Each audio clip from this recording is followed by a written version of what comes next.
যার মসজিদের জন্য জমি বরাদ্দ হয়েছে 200 শতক, মসজিদের জন্য জমি কতখানি রেডি হয়েছে? 200 শতক। যে মসজিদের একতলাতে 10,000 মানুষ একসাথে সালাত আদায় করতে পারবে। আপনি কেন যান না সেটা আমি জানি না। আপনি না যেয়ে মনে করছেন আব্দুর রাজ্জাক সাহেবের মাদ্রাসা দেখতে যায়নি, ঠকিয়ে দিয়েছি,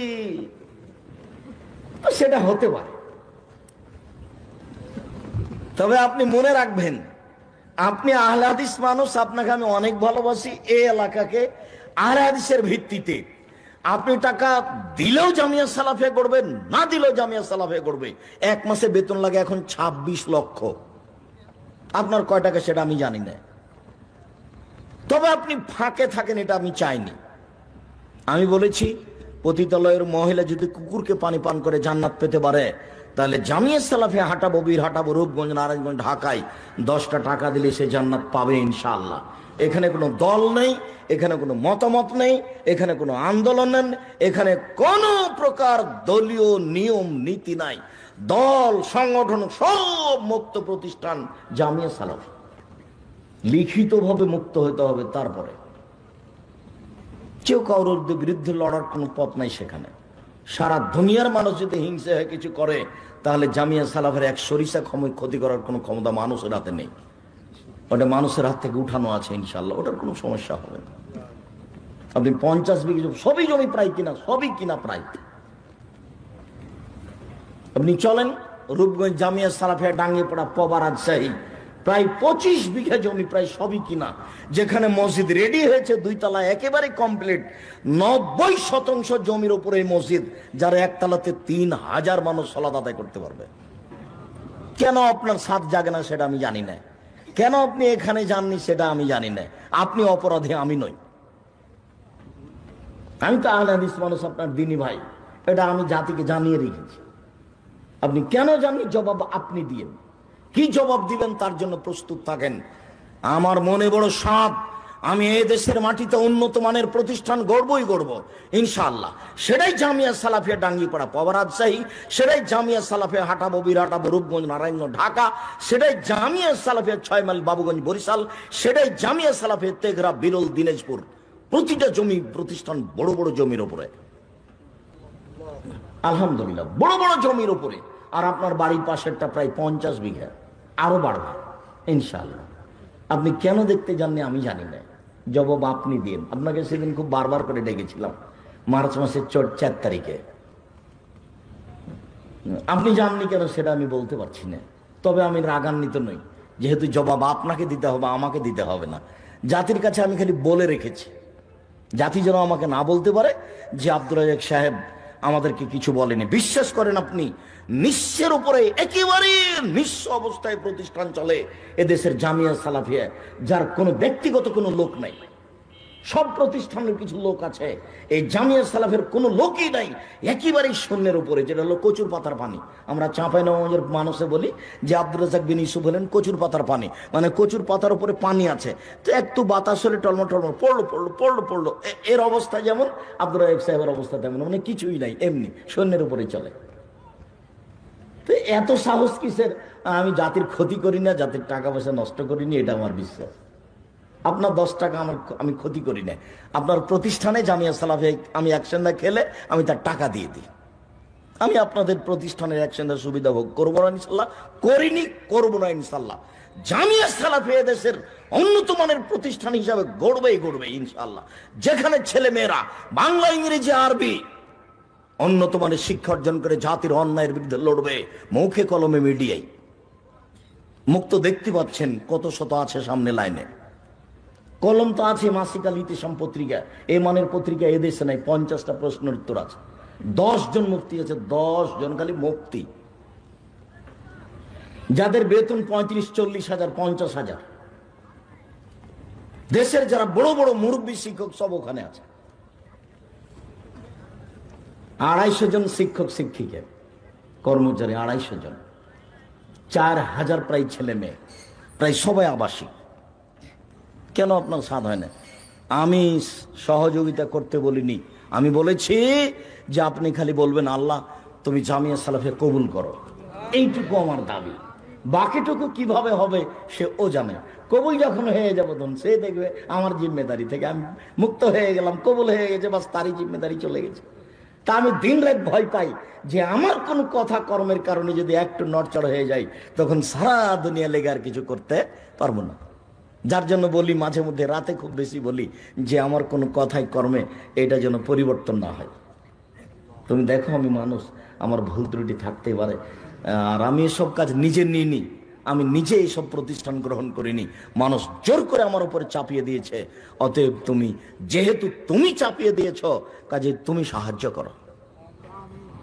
আর আমি হিসাব করেছেন, আমি একটা নিঃস্ব মানুষ, যার 1 মাসের বেতনের জন্য আমি মরা পর্যন্ত কাজ করলে হবে না।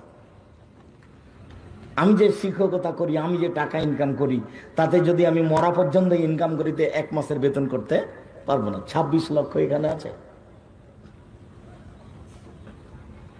সম্মানিত দিনী ভাই বোন, আরো যেগুলো সাইড আছে সেগুলো তো বললামই না। জামিয়া সালাফিয়া সারা দেশে চিন্তা ভাবনা করছে এখন অন্তত 200টা মক্তব তৈরি করবে। যে মক্তব আগে ছিল, যেখানে ছেলে মেয়ে একসাথে পড়তো, যেখানে দোয়া মুখস্থ করতো, সেটা এখন বন্ধ হয়ে গেছে কৌশলভাবে, সেটা আবার চালু করা হচ্ছে। আপাতত জামিয়া সালাফিয়া 200 মক্তব গড়বে এদেশের মাটিতে, তার সিদ্ধান্ত নিয়েছে ইনশাআল্লাহ। তার বেশ কিছু তৈরি হয়ে গেছে, সময়ের গতিতে হবে।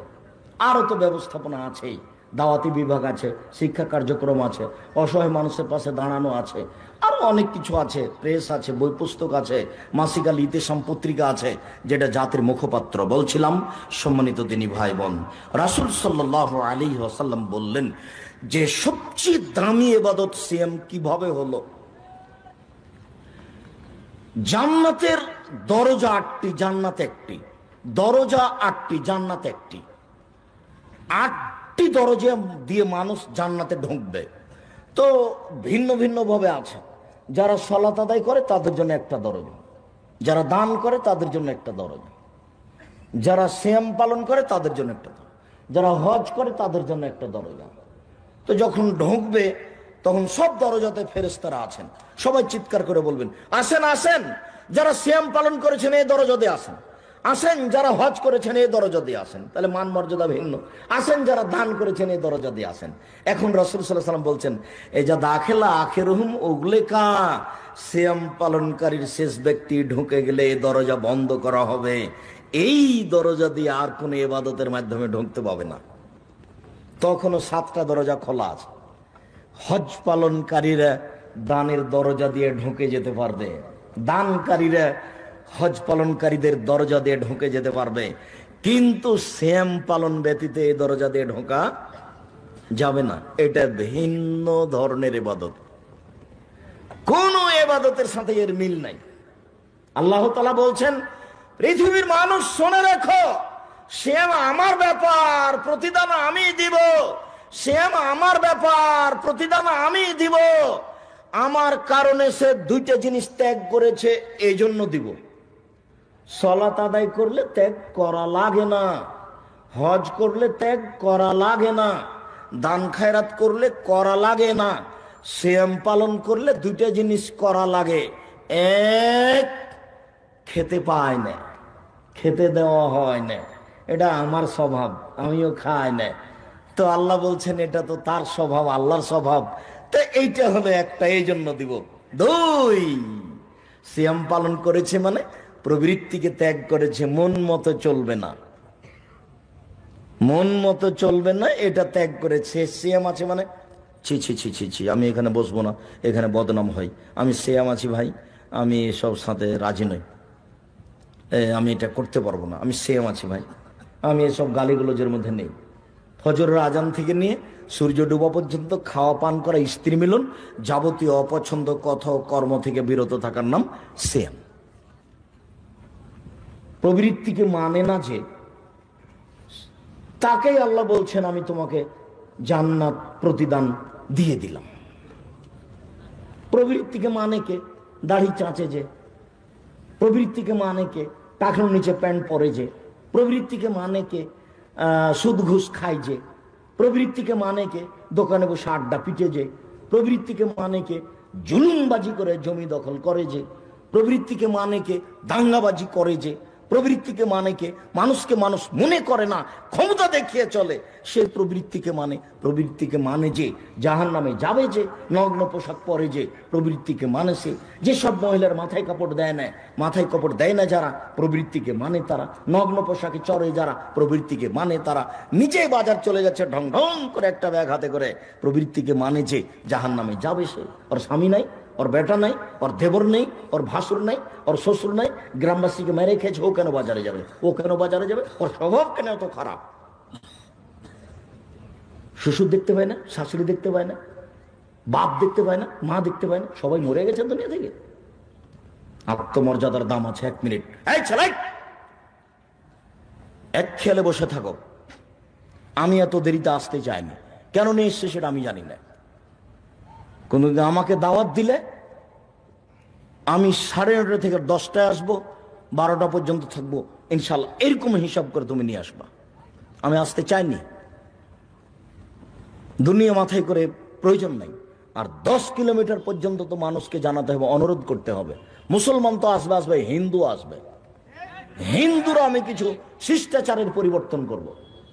হিন্দুও যদি তার শিষ্টাচার পরিবর্তন করে, নীতি পরিবর্তন করে, তাহলে সে দুনিয়াতে সুখে থাকবে, সুখে শান্তিতে দুনিয়াতে থাকবে। মরে গেলে জাহান্নাম যাবে। কেননা চাঁপাইনবাবগঞ্জের ভাষাতে জান্নাতে যাবে তার সুযোগ জয়ী হয়নি। জয়ী তো পেলাম না, আমি যে গরুটাকে জবে করব তো মুখটা ইদারার নিচের দিকে পড়ে গেছে, তো আমি তো জয়ী পেলাম না, কি দিয়ে জবে করবে? এর নাম চাঁপাইনবাবগঞ্জের ভাষাতে। তো ও যে জান্নাতে যাবে হিন্দু মানুষটা, তো তার জয়ী তো হয়নি, মানে সুযোগই তো হলো না। সুযোগ কি দিয়ে হবে? লা ইলাহা ইল্লাল্লাহ দিয়ে। লা ইলাহা ইল্লাল্লাহ যখন হয়নি, তখন সুযোগ হয়নি, জান্নাতে যাওয়ার সুযোগই হলো না। ইবাদত পরে, লা ইলাহা ইল্লাল্লাহ আগে। আবু তালেব, আলী রাদিয়াল্লাহু তাআলা বলছেন, আল্লাহর নবী, আপনার চাচা আবু তালেব মারা গেছে। আচ্ছা ঠিক আছে, তুমি যাও মাটি খোঁড়ে তাকে মাটিতে পুঁতে দাও। একটু আগে ওই চাচার কাছে গিয়ে বলছেন, চাচা আপনি খালি লা ইলাহা ইল্লাল্লাহ পড়েন, বিচারের মাঠে কিভাবে জান্নাতে নিয়ে যাওয়া লাগবে সেটা আমি দেখে ছেড়ে দেবো, ঝগড়া আমি করব। আরে বিচারের মাঠে তর্ক বিতর্ক ঝগড়া আমি করব, আপনি খালি লা ইলাহা ইল্লাল্লাহ বলেন। মানে এটা হলো সুযোগ, এই দিয়ে সুযোগ হবে যে চাচা আমি তো কথা বলতেই পারলাম না। কেন রে বেটা কথা বলতে পারলাম না কেন? আপনি যে লা ইলাহা ইল্লাল্লাহ বললেন না। তখন আমি অপমানে হেঁটে চলে এসেছি, আমার তো হলো না। আপনি খালি লা ইলাহা ইল্লাল্লাহ বলে আমি বাকিটুকু দেখে নিতাম। তো আর একজন বললো যে আপনি মরার কালে এই কথা বলিয়েন না, লোক আপনার বদনাম করবে যে মরার কালে আবু তালেব পরিবর্তন হয়ে গেছে। তখন বলছে ঠিক আছে নাতি, আমি মরার কালে, ঠিক আছে ছেলে, ঠিক আছে বাবা, আমি মরার কালে পরিবর্তন হলাম না, যা ছিলাম তাই। তখন অপমান হয়ে উঠে আসলেন, আলী কি ঘটনা? চাচা মারা গেছে, যাও ওকে কবর মাটি খুঁড়ে পুঁতে দাও, জানাজা হবে না, কাফন দাফন হবে না। যার কাছে চিরদিন থাকলেন মুহাম্মদ সাল্লাল্লাহু আলাইহি সাল্লাম, তিনি বলছেন ওর জানাজা নাই, ওর কাফন দাফন নাই, ওর নামে ক্ষমা নাই, ওর নামে কিছুই নাই, যাও মাটিতে পুঁতে দাও, শ্মশান ঘাটে ফেলে দাও তাকে। অথচ তার বাড়িতে সারা জীবন থাকলেন, তার খেলেন, তার উনি থাকলেন, তার আদরে থাকলেন। কি কথা সত্য নয়? সারা জীবন তার চাচার আদরে থেকেছেন, দেশবাসী তাকে কিছু বলতে পারেনি তার চাচার কারণে। চাচারই খাই, চাচার বাড়িতে থাকে, চাচার আদরে চলে, তাতে কি আছে? ভাতিজা বলার সুযোগ পেলেন না, খালি বললেন যে খালি লা ইলাহা ইল্লাল্লাহ বলেন, বাকিটা আমি দেখবো বিচারের মাঠে। হাদিসে এসেছে তর্ক, হাদিসে এসেছে আমি তর্ক করব, ঝগড়া লাগাবো বিচারের মাঠে। মুহাম্মদ সাল্লাল্লাহু আলাইহি সাল্লাম ওনার চাচার জন্য ঝগড়া করবেন, কিন্তু পথ হলো না। সম্মানিত দিনী ভাই বোন, কথার ফাঁকে আমি আপনাকে কষ্ট দিতে চাইনি। মেয়ের কারণে আপনার পরকাল হারিয়ে যাক এটা আমি চাই না, স্ত্রীর কারণে পরকাল হারিয়ে যাক এটা আমি চাই না। আপনি আপনার কাছের মানুষ, আপনাকে আমি খুব ভালোবাসি। কোনোদিন আমার কথা নিয়ে আপনি মন খারাপ করবেন না যে আব্দুর রাজ্জাক সাহেব আমাকে এইভাবে বললেন, এটা আপনি মনে করিয়েন না। আমার কথা আপনার অন্তর কেটে দেখ, এটা আমি চাচ্ছি। আমার কথা আপনার ভিতরে ব্যথা হয়ে থাক, এটাই আমি চাচ্ছি। আপনাকে আমি মিঠা করে বলে আমার কথা বাড়ি যেতে যেতে ভুলে যাবেন, এটা আমি চাইনি।